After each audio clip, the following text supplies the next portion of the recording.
Hola mis amigos políticamente incorrectos, estamos en un episodio más, el último antes de las elecciones, y es que tenemos a la revelación de todo este tiempo junto a mí, Andrea González, y al candidato esposo también el día de hoy que me acompaña en este programa. Había un conflicto de intereses ahí, decía Raúl, no puedes estar en políticamente esposo incorrecto. Y candidato al mismo tiempo, no te puedo claro. invitar, ¿Qué dice la Corte Constitucional? No, y dijo que me va a dar palo. Y dije, no va a tener cuando clemencia. entres, viene, vamos con todo. Entonces Sí, aquí sí. estamos con Andrea para que le defienda. Muy bien, muy bien.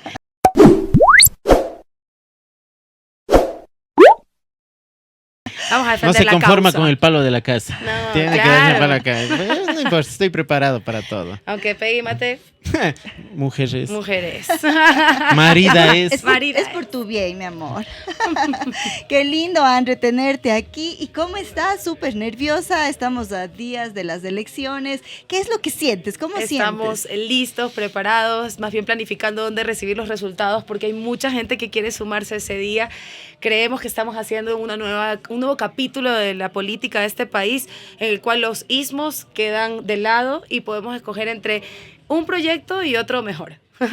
Te he escuchado tantas veces decir que esta, más que una campaña política, ha sido una campaña educacional. Y sabes que ahí yo me identifico plenamente contigo, porque Políticamente Incorrectos nació hace un poco más de un año para hacer Claro. un programa que logre educar a la gente en cuanto al voto. ¿Cómo debemos votar los ecuatorianos, los cuencanos, en cada uno desde la junta parroquial? Es tan importante que podamos realmente conseguir esto. ¿Cómo te ha ido? Porque esta tarea además es súper difícil. Es como que a mis amigos les entra por aquí y les sale por acá. ¿Cómo te fue Bueno, a ti? Dime que nosotros tuviste tenemos suerte. muy bajo el rechazo, que es importantísimo en un momento político donde la gente está muy hastiada del político tradicional Claro. o de la política como tal.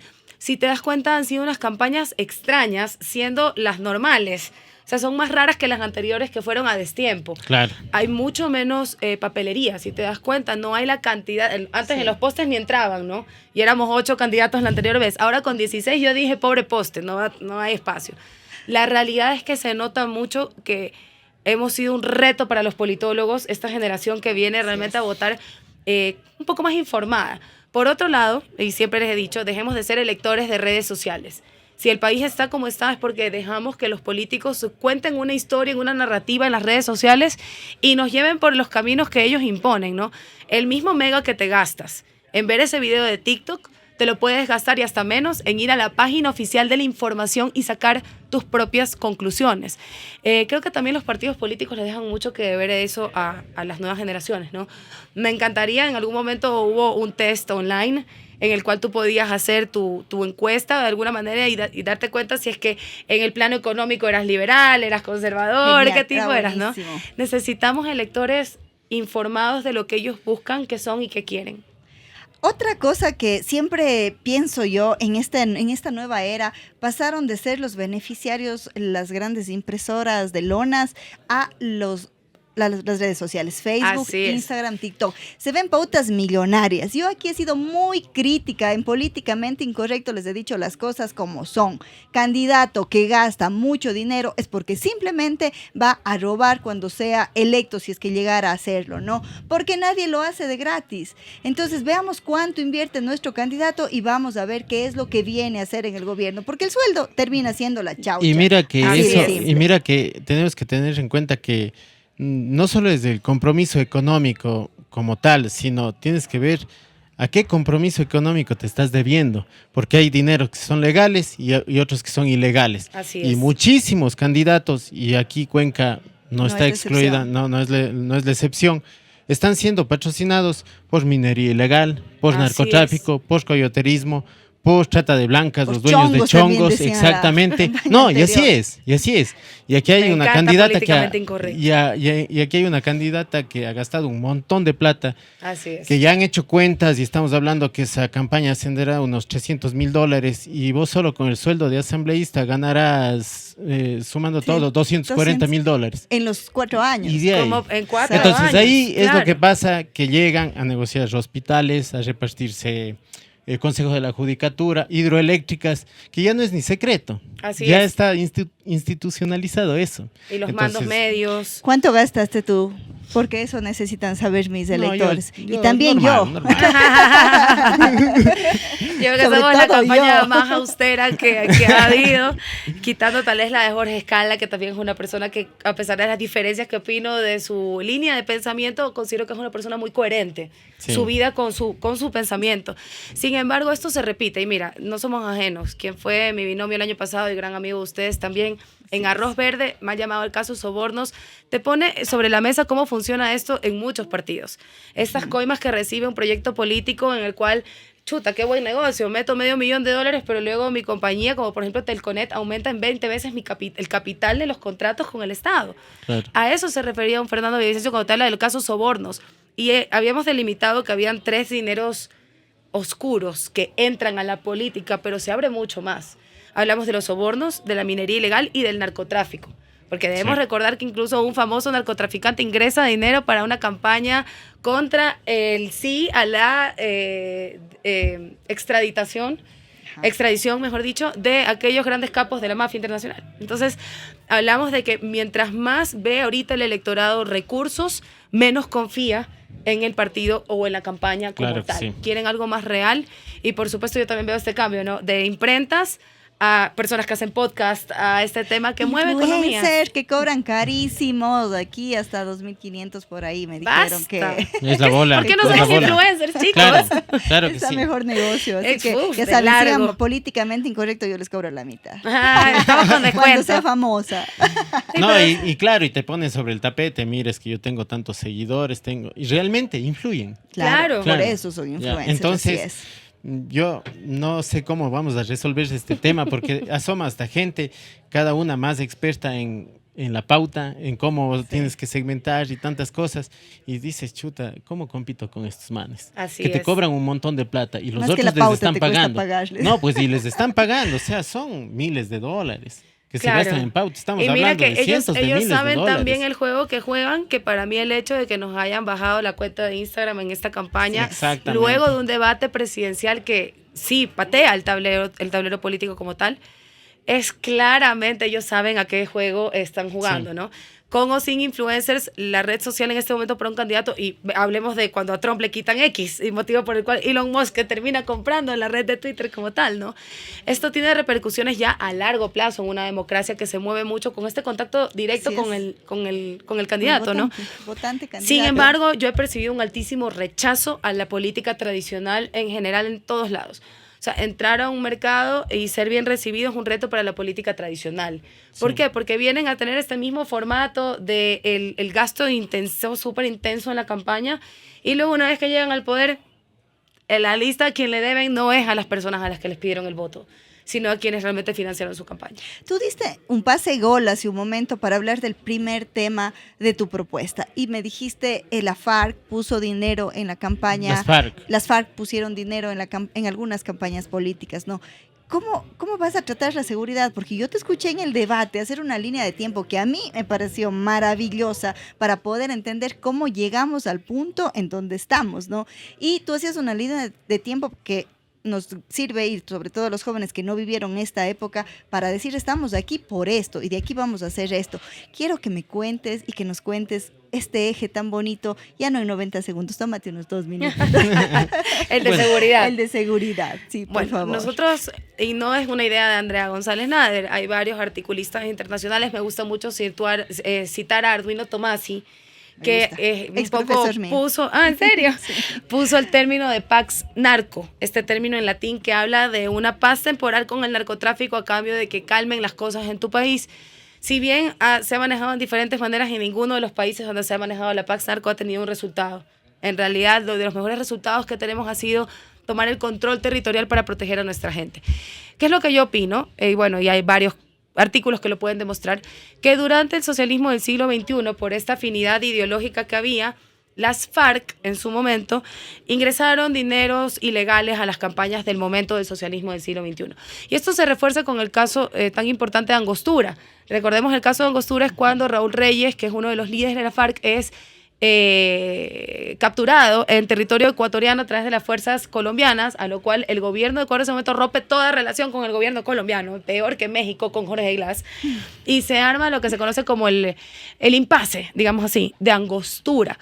De alguna manera, el gobierno de Ecuador del momento le había dejado claro a los líderes de la FARC que ellos estaban muy seguros en nuestro territorio y que aquí nadie los iba a tocar. Claro. Esto sigue sumando a esta idea o este concepto de que nuestro mar se pactó con las FARC en su momento para que ellos usen esto como puerto de salida.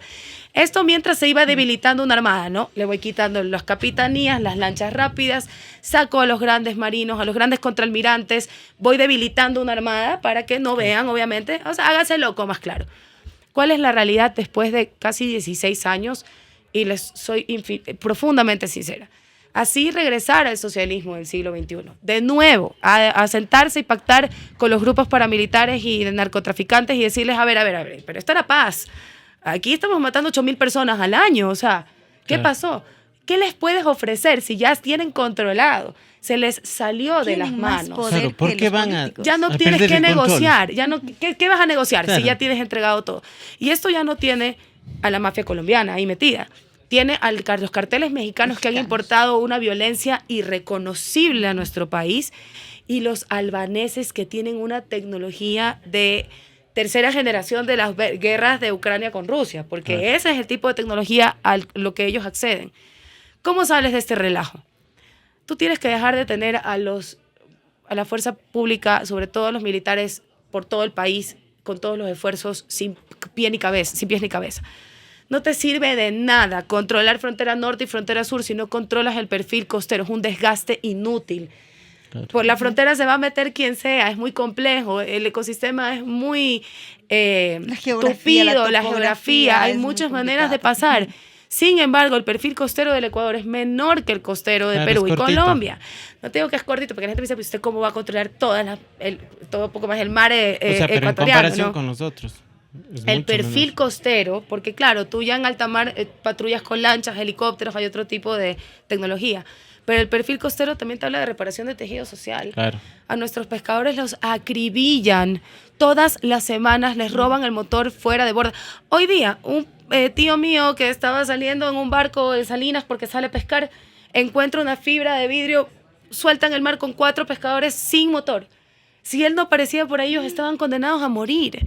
Eso es lo que le estamos haciendo a la etnia más olvidada, porque sí, es la más olvidada de todo el país. Los pusimos en línea de defensa para 18 millones de ecuatorianos y que peleen por nosotros contra todos estos carteles internacionales.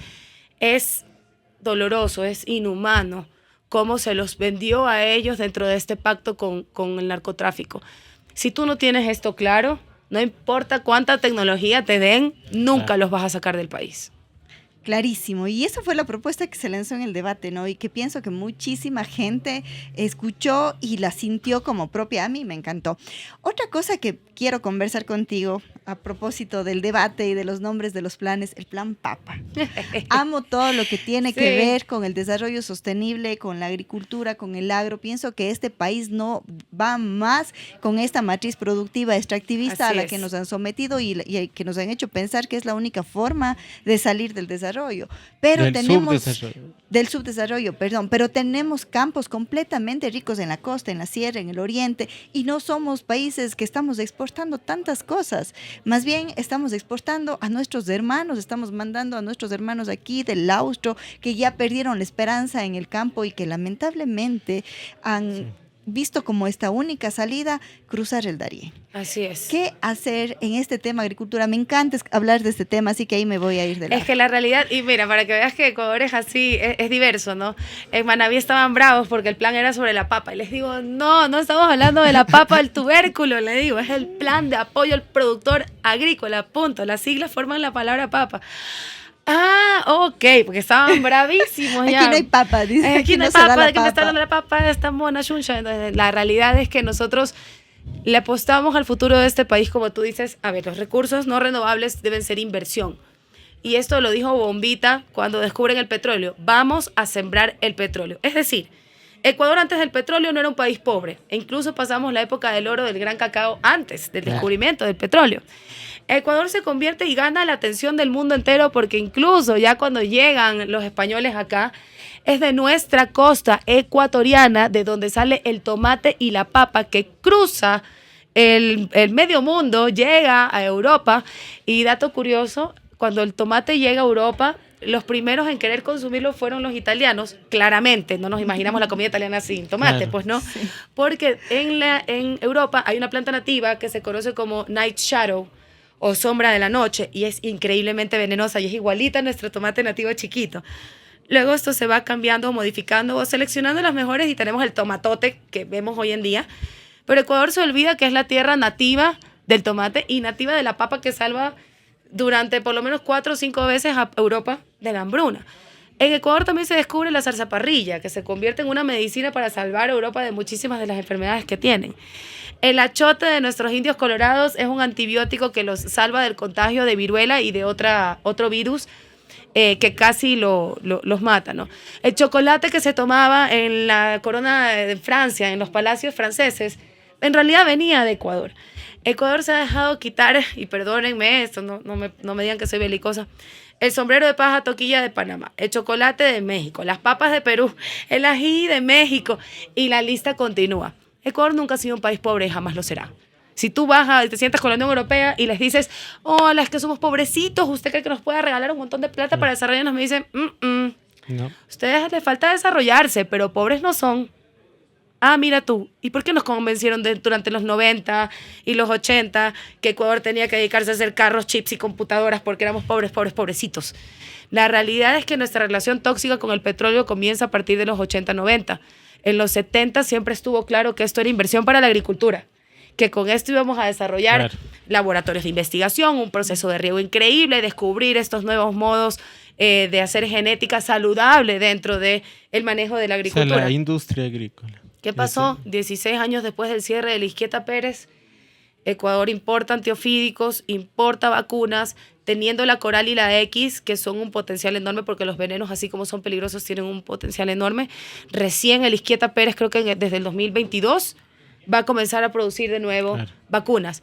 Mientras tanto, Brasil, Colombia, Perú, Costa Rica tienen años avanzados comparado con Ecuador, cuando Ecuador tiene la mejor tierra del mundo.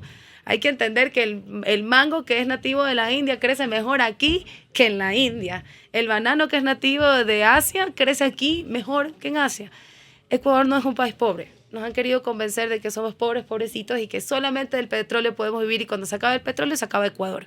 Y eso no es cierto. Yo estoy completamente de acuerdo, y quisiera, Raúl, tú que me refuerces en el tema de la migración, porque el abandono de los campos está muy ligado al tema de migración. Las primeras personas, ahora ya no es así, ¿no? Ahora en toda la clase media de la ciudad, de todas partes han migrado, pero los primeros en migrar fueron las personas del campo.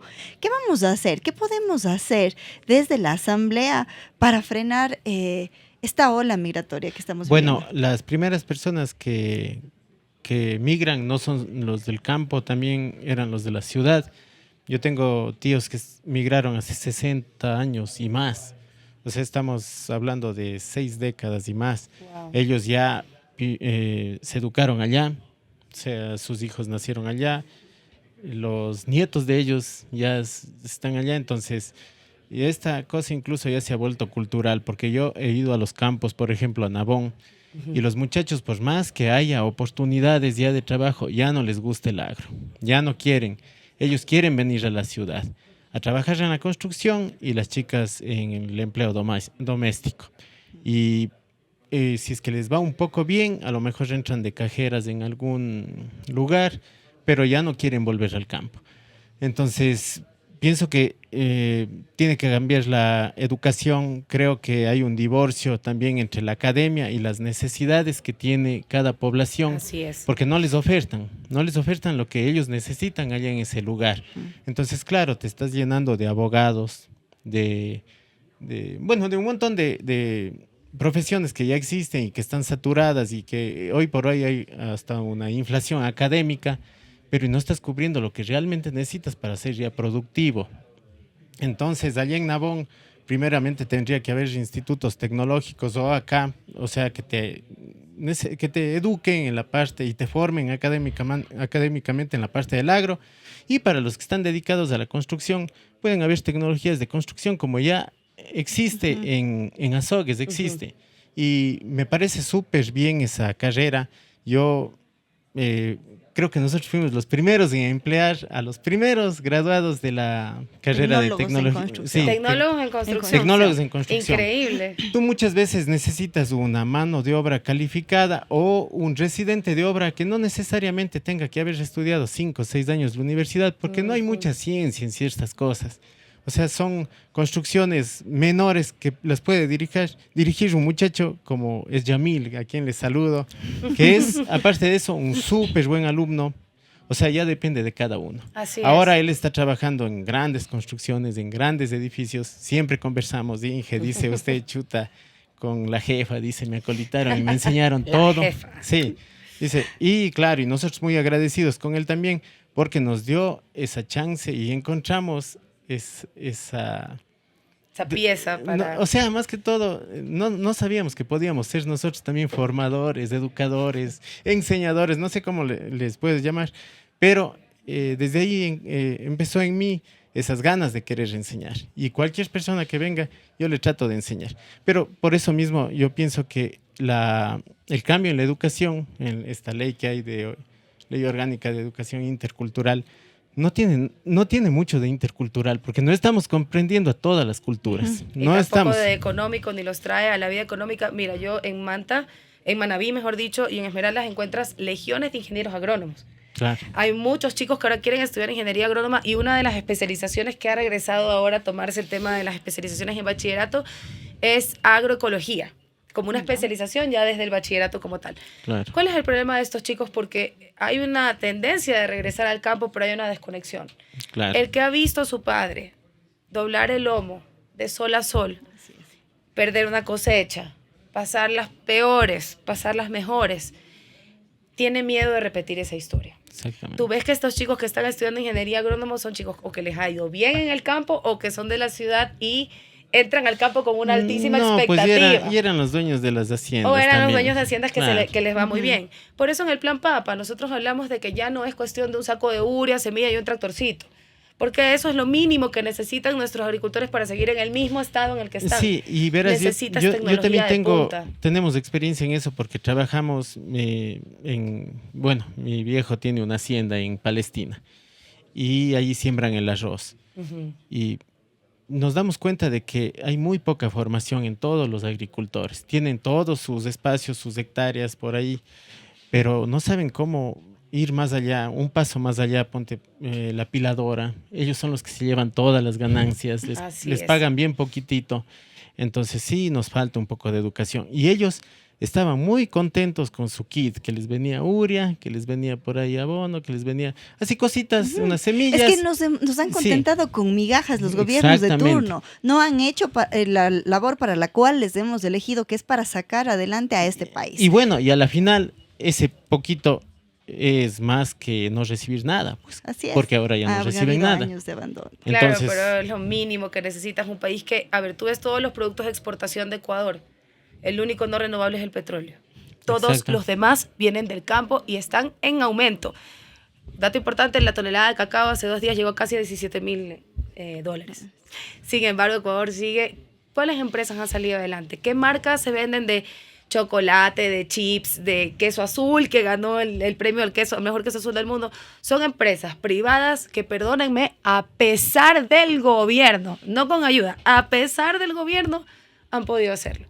Ecuador lo tiene todo, realmente la única desconexión tecnológica brutal que tenemos que volver a reforzar es este futuro brillante que tiene el país como una potencia turística y agrícola, agropecuaria, por favor. Cuando digo agrícola englobo todo, pero tienen razón cuando me corrigen, agropecuaria. Y los chicos lo entienden y los chicos lo saben. Finalmente del petróleo no vamos a vivir y jamás fue ese el plan. Genial, me quedaría con ustedes todo el tiempo del mundo, pero sabemos que tienen muchas otras actividades que cumplir y no les quiero retrasar, así que ha sido un gusto conversar en Políticamente Incorrectos y no me Incorrecto, dijiste me cuánto gusta. gastaste en campaña.